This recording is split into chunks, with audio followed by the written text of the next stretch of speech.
Hello and welcome to Needed Conversations. I'm Ryan. This is my wife, Viktoriya. We're so glad you've joined us. We're in the middle of a series talking about passion.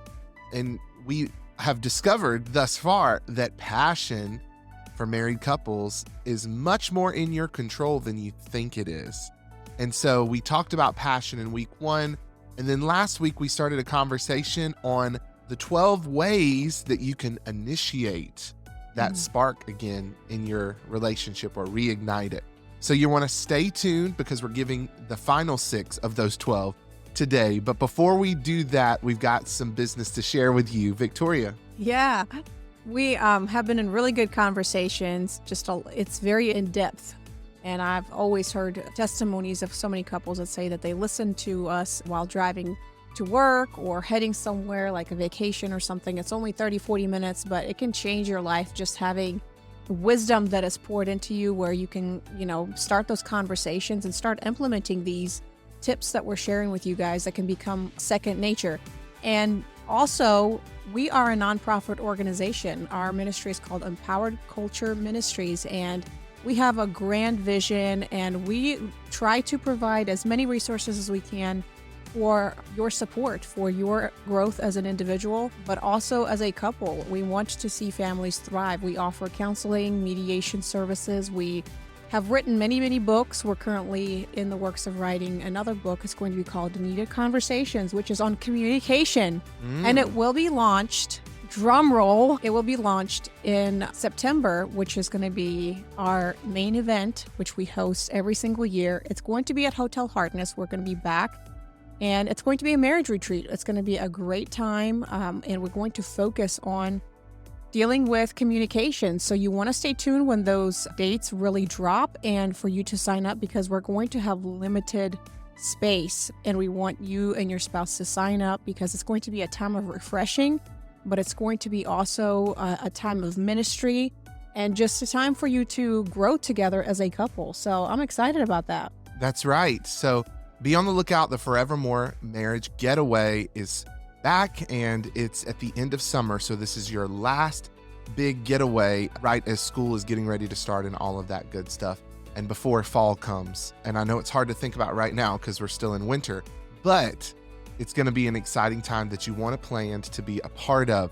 So you can get all of those details when they become available at moremostforever.com. You can become a partner, join our intentional marriage community that you'll have access to as a partner for any amount per month. So go there, moremostforever.com. Let's jump into our first segment of the day, which is our marriage strategy of the week. Yeah, these are little tips that we're sharing with you that you can start implementing right away. And one of the things that I thought would be good to bring up is maintaining your physical health. Oftentimes people think that we have to dive into the spiritual aspect, the soulish aspect, and oftentimes we ignore the physical aspect. And of course, it's definitely going to reflect in the bedroom, because if you're struggling in your health, you're lethargic, you're fatigued, and other things, you're not going to want to be intimate with your spouse. And so it just trickles into so many other things. And it's not only just your personal hygiene, which I think some people struggle with once they get married. It's like, they already got me, so I'm going to be the way that I am. But it's very important for us to be clean for our spouse and have personal hygiene. But that also means that we take care of ourselves physically. I know some people that work extensive hours on a job site, on construction site. They may not need to go to the gym, but they may need some activity that they can do in order for their stress to be relieved. And of course, sex is one of those, but maybe to top that off, maybe they need to get away for a little bit. And that's just taking care of your physical health, not only by eating correctly, but dealing with the stress in a healthy way and making sure that you are self-aware. You are in control of your body, and your body tells you so many different things that are going on, and we can't keep ignoring them, because once we ignore them, then we start dealing with bigger symptoms, and that can trickle to now we're dealing with doctor's visits. We're seeking for other answers, and that can really put a very heavy burden on top of everything else that your marriage is dealing with. I know some of these seem like common sense items, but it's very important, and we can lose sight of how that will affect the intimacy that we share with our partners, being physically in shape, eating good. I know that when I eat certain foods, it causes me to snore.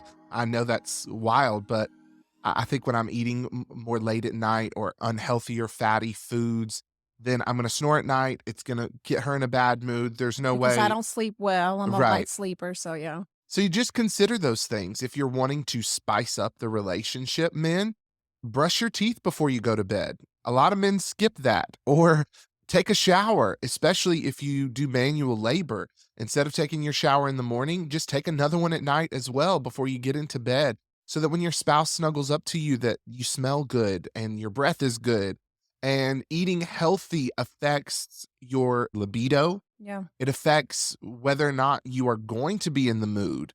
Getting that little bit of exercise every single day is going to help staying active, taking vitamins, and communicate that with your spouse. So I think that that's the core of this marriage strategy is that if there's something about your spouse's hygiene that is a turnoff, don't be afraid to communicate it in love.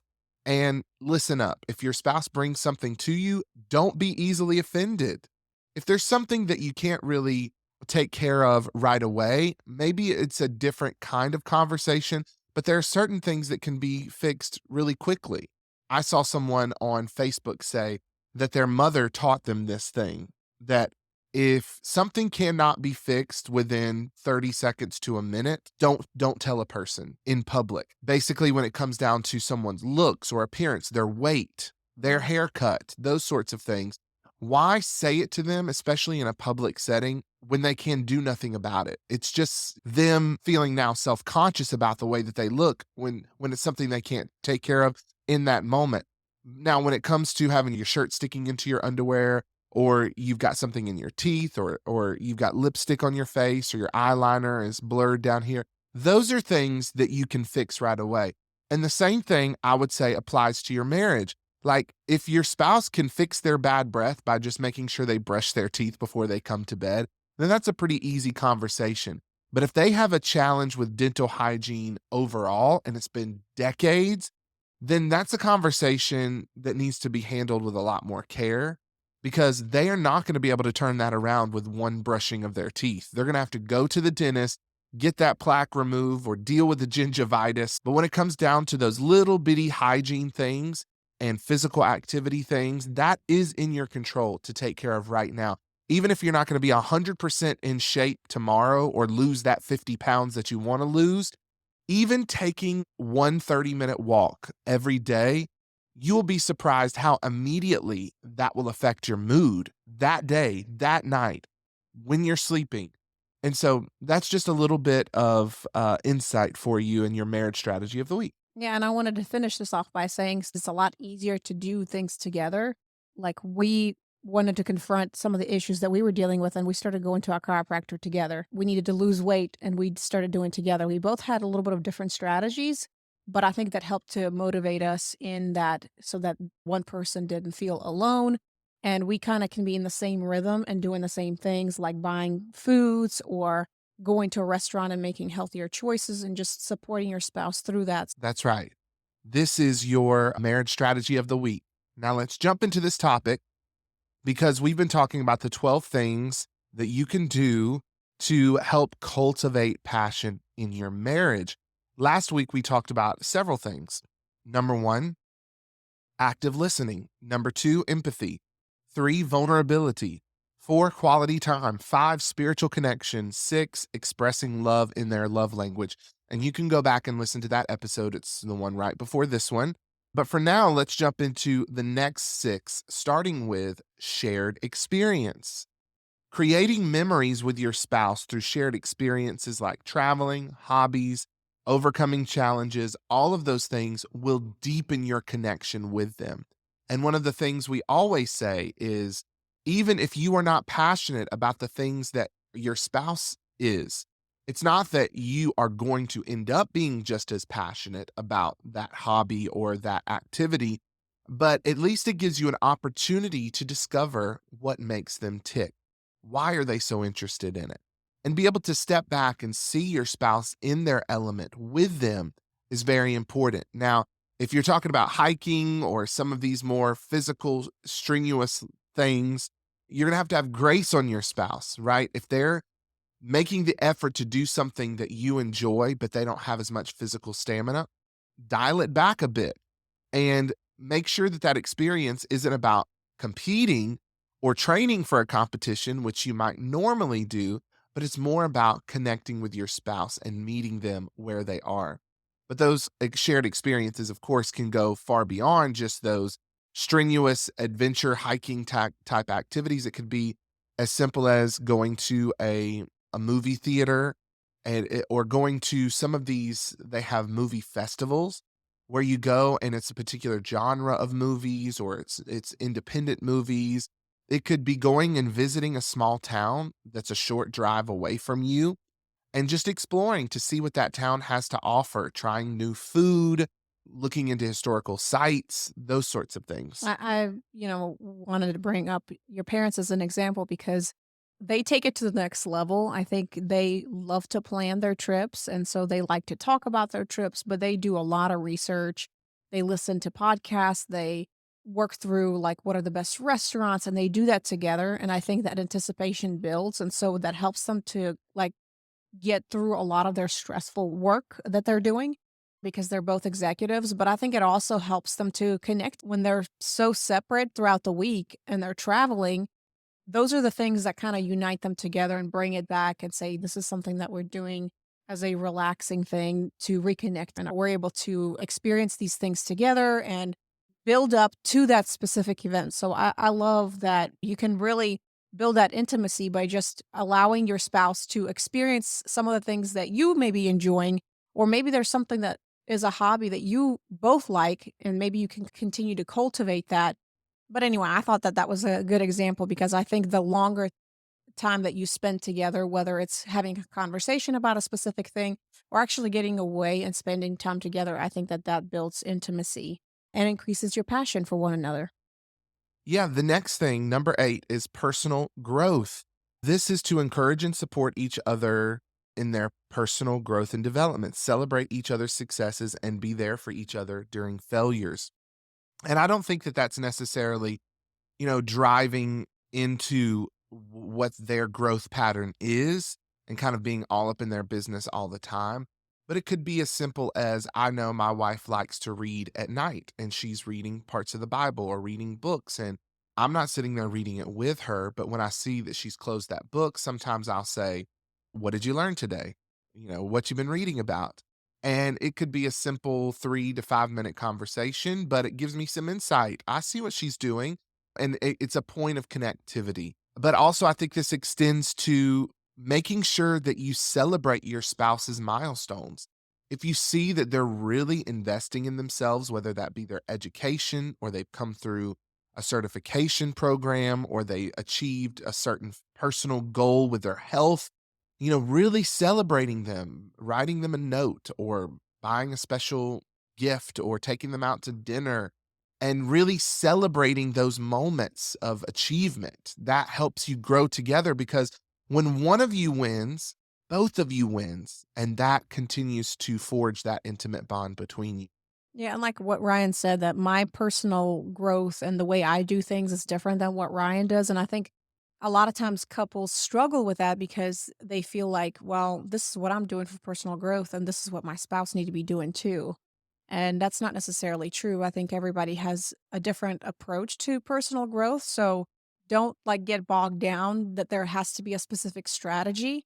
And if you are struggling with, feeling like your spouse is not really investing in themselves, they're not really growing, they're not maturing, I think mediation or counseling is definitely a big thing. Or, bring it to shared experiences. Help them kind of be exposed to other experiences. Sometimes people get closed in and they're just loving the same routine and they're scared to try something new. So I think you as a their spouse encourage them by saying, "Hey, why don't we try this? Why don't we go to this specific event?" Or let's say a church has a couples night like we're having on March the 3rd.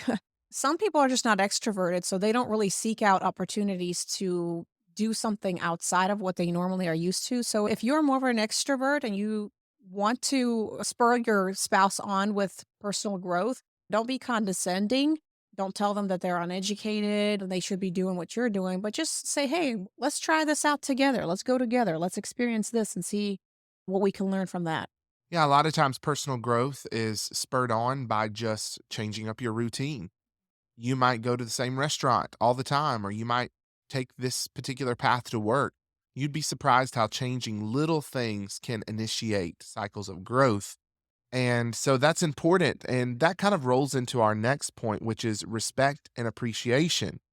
So it's important to regularly express your respect and appreciation for who your spouse is as an individual, not just what they do. So acknowledge their qualities and contributions to your life. I think those little things, those little comments go a long way. The same is true about negative comments. It's not one comment that really tears us down. It's just a series of comments, little snarky remarks here and there in passing, sarcasm. Those things tear you down as an individual, and we have to guard our mouths. But the same is true about building up. Rome wasn't built in a day. The Grand Canyon didn't appear overnight. It's one drop at a time, it's one brick at a time. And the same is with building up your spouse. Just one little comment of appreciation built on top of another one. Over time, you'll see their confidence rise. And so it's important for you to acknowledge them in little ways and recognize them not just for one particular act, but specifically connecting that with how that has affected you, how that has made you feel. Don't just say, thank you for washing the dishes tonight. Say, thank you for washing the dishes. That really freed me up to do X, Y, and Z. And I'm telling you, it just took so much of a load off. I know it's small, but I appreciate it. Like digging into that really connects your emotions to not just the act that they did, but how that actually affected you. Yeah, I think just recognizing what their contribution is. I think we can be so busy with life that we focus more on the negative things that are happening in our marriage, and we just kind of set those things aside. And so it's kind of hard if we see the negative stuff all the time and we don't verbalize and say, well, this is what they are doing. This is what they are contributing. And, they are stressed and they do all these things for me. And if they have stopped doing these things, then it would have greatly affected our family. So making sure that you magnify, it says in the Bible, magnify the Lord with me. Oftentimes we want to magnify the problems instead of God, who is so powerful and also mighty. And so that's what we have to constantly be aware of, that we need to not really just tell lies to ourselves and not address the problems, but magnify the good things and be grateful and have a grateful heart. It can be easy to be a pessimist or a Yeah. victim, but there's good in all of us. And so it may be hard to see right now, especially if you're working to overcome bitterness or unforgiveness from something that your spouse did, but it's important to put the right glasses on to see your spouse Mhm. correctly. The next step is communication. I know this is very broad, so let's get very specific. We've done entire series on communication, but what it breaks down to is consistency and intentionality. I think that communication, effective communication, comes down to choosing the right moments and choosing the right words. That means slowing down, not engaging in those conversations out of an emotional response. Or You're in the middle of defensive. Yeah. something, they did something that triggered, like having enough discipline to bite your tongue and say, I'm not going to allow my emotions to drive this conversation. I'm going to walk away and then intentionally re-engage and say, "Hey, let's sit down. This happened the other day and it really bothered me and here's why." And really mature your language that you're using with your spouse. I think we say this all the time, but it's very important. Every couple has to establish an altar in their home. An altar was a place of communication, a place of atonement and repentance, and it was a sacred place in the Bible. And the word altar and table were used interchangeably. And so I think it's important to establish an altar somewhere. It doesn't have to look wild and crazy. It could just be as simple as saying, our dining room table is an altar. Whenever we sit at this dining room table, we don't bring technology. we don't bring distractions, and this conversation becomes safe and sacred.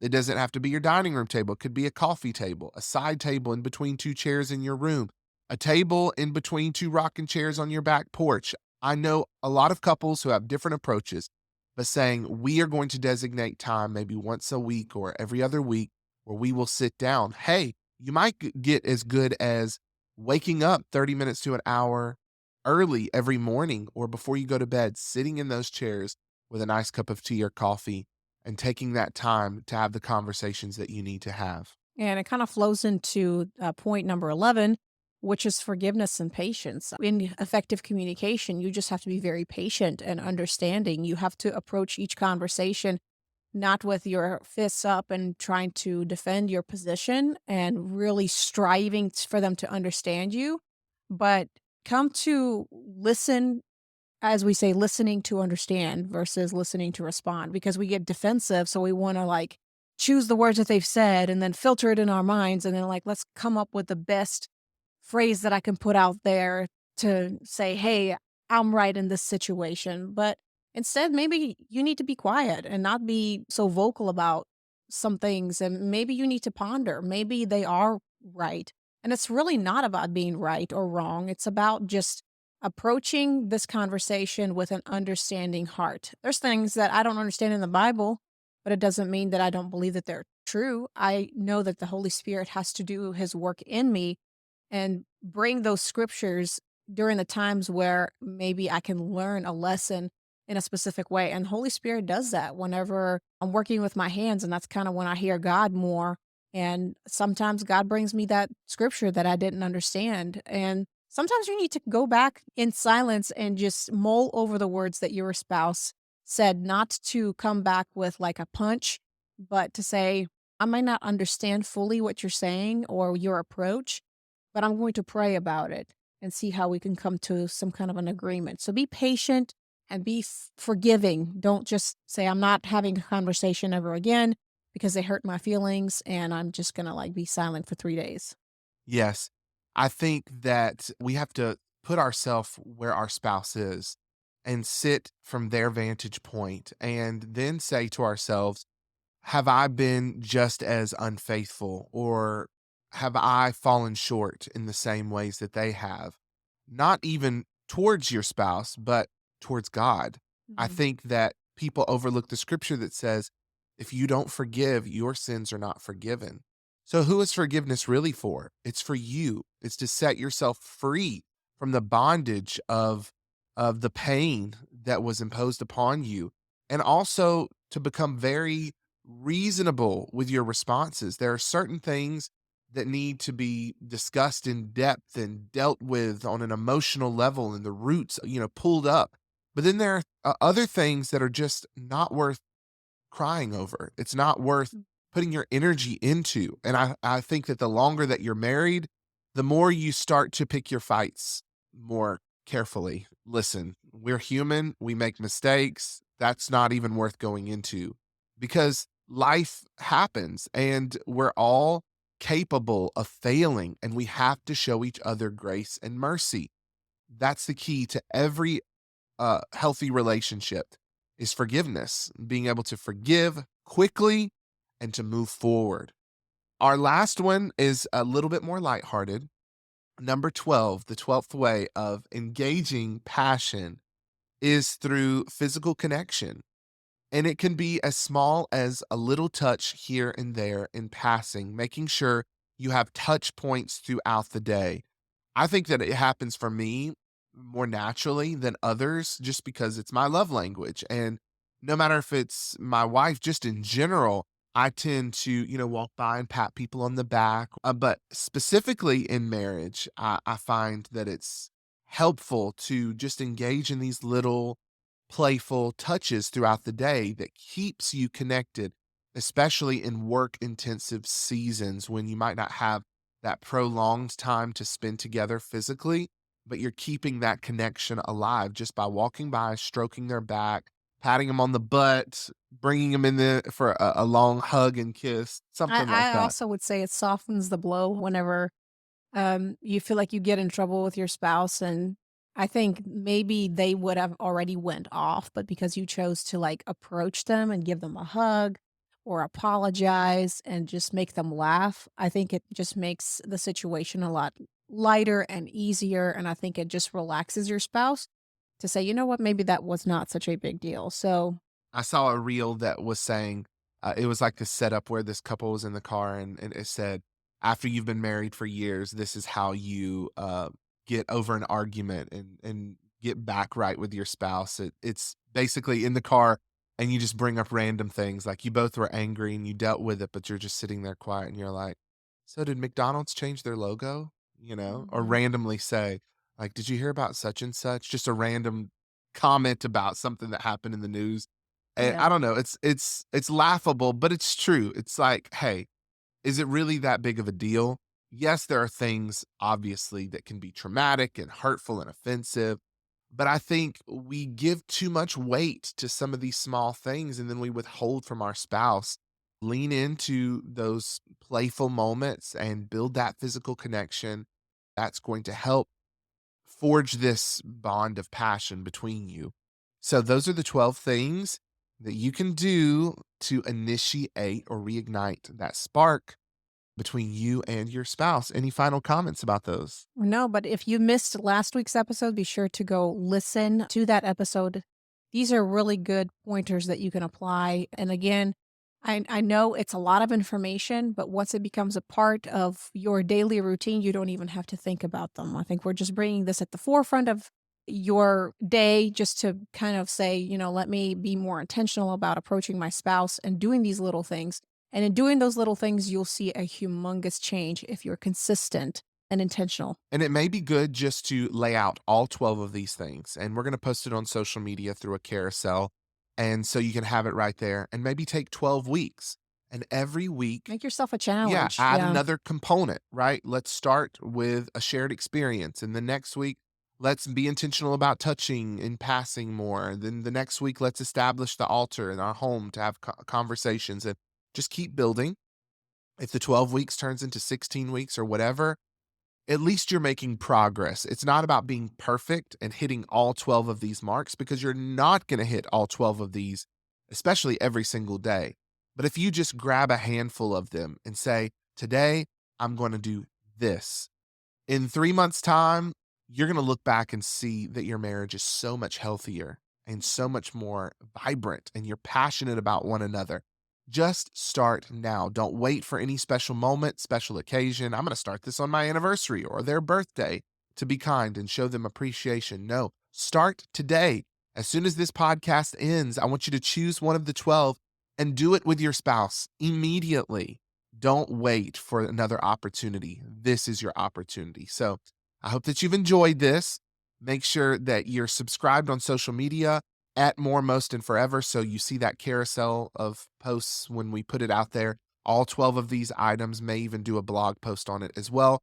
So stay tuned for that as we roll into our final segment of the day, which is our question of the week. Yeah. And this week's question is also very fitting for Passion Month. It says, "What is the best approach when it comes to addressing issues in the bedroom with my spouse? It tends to be a touchy subject, and we normally don't get anywhere with those conversations." Yes. Well, one of the first things I can tell you is to go and pick up our book Book. on sex. Yeah. It's called Spicy, and it is definitely going to help you open up that conversation. We've had a lot of people who bought that book and said these conversations were so awkward to have, but because we were reading it together, it's like you guys started the conversation for us. And we have some little questions throughout there that you can ask to one another. But at the end of the day, this is your life. You're supposed to be one flesh. Don't be ashamed about having certain conversations, but also don't go in expecting your spouse to have a particular response. Don't go in setting yourself up for disappointment because you're asking them to engage in this particular act in the bedroom and they're just uncomfortable. We have a whole litmus test in our book, and one of those things is that it's got to be mutually agreed upon. Yeah. Whatever act that you participate in the bedroom. And then you have to ask yourself as well, if you're wanting some change or some thing to be done in the bedroom, where is that rooted? Is that rooted in trying to bring your spouse pleasure, or is that to fulfill some lustful fantasy that you had before you were married? And maybe that was rooted in like Hollywood's idea of what sex should look like, or even what pornography has imprinted upon your brain, if that's been something you've been struggling with. And so before you approach those conversations with your spouse, have one with yourself and get to the root of, why do I really want this? If it's a pain thing, if it's just something that you're uncomfortable with, but you haven't been able to speak up, don't be afraid to share with your spouse what's going on with you and why this is affecting you. And one other thing that I would have to add to is timing is everything. So don't bring up some certain things like in the middle of the act. Be very careful with certain things, because your spouse may be more of the sensitive type. Like maybe they feel like you're critiquing them, or they're self-conscious. They're not confident about it. So making sure that you actually set the time aside to have those conversations. I know it may be a little bit awkward, but making sure that the timing is right. Don't pick a random time where they will feel probably very defensive and feel very self-conscious about themselves. Yeah, and make it more playful. It doesn't have to be such a serious conversation. Maybe send them a text that is kind of suggestive. Give them a question, like, what is something that you've always wanted to do in the bedroom that we've never done?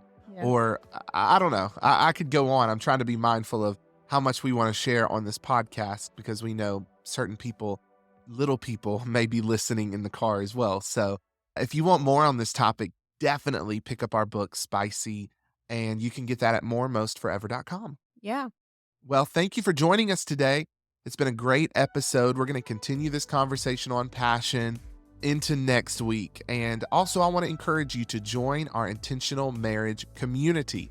It's an opportunity for you to jump into deeper conversations like the one we were kind of skating on just a few moments ago, that we're able to go really in depth on, and without having the restraints, through monthly group webinars, through date ideas, devotionals, and a lot of other marriage resources that you'll have access to by becoming a partner for any amount, $5 or more, with our ministry, Empowered Culture Ministries.